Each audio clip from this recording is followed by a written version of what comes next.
As you know, Senator, this case may end up before the U.S. Supreme Court. You've urged your Democratic colleagues on the Judiciary Committee to give the President's Supreme Court nominee, Judge Neil Gorsuch, a fair hearing. Should the committee members also question Judge Gorsuch about his views on this specific case?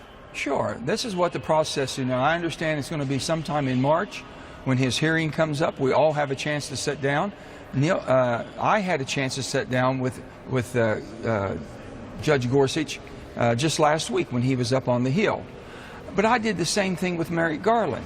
I don't know how anybody can be hypocritical and wouldn't even sit down and have a meeting with Judge Garland.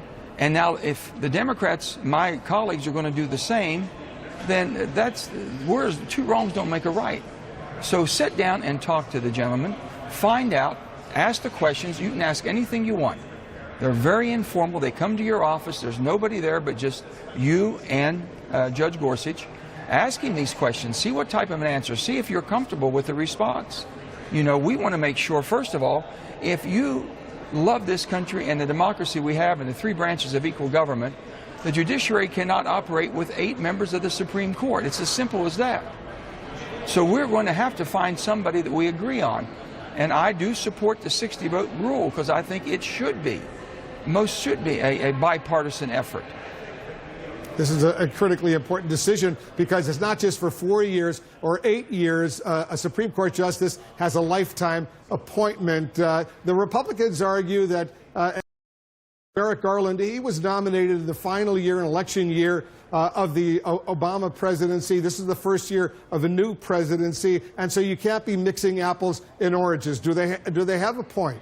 The point they have is that they said Joe Biden back in the 90s said something like that. There was no rule. There's no Senate rule that says that is the rule that we have to abide by. People have been around here maybe too long. They're remembering going back in history. The bottom line is just common decency and courtesy. And if you want 9 members and you need a 9-member Supreme Court of the highest order, then you should try to find a pathway forward. That's what the vetting process is all about. That's why we sit down and talk to them. But when you have the Republicans that wouldn't even sit down with Merrick Garland and not even talk to him, let alone get a vote, and now chastising, saying, well, we did that because Joe Biden said that 10, 20 years ago. I don't know what Joe Biden said 10 or 20 years ago. It didn't happen that way. The bottom line is now we have Judge Gorsuch. I don't want Democrats acting the same as they thought the Republicans act against them. This is like schoolyard brawl back and forth. He said this, she did that, so I'm going to do this. It's just not what I was sent here to do. West Virginians have common sense and they have decency. They want me to operate in that parameter. We want to hear some more common sense and decency, but we got to take a quick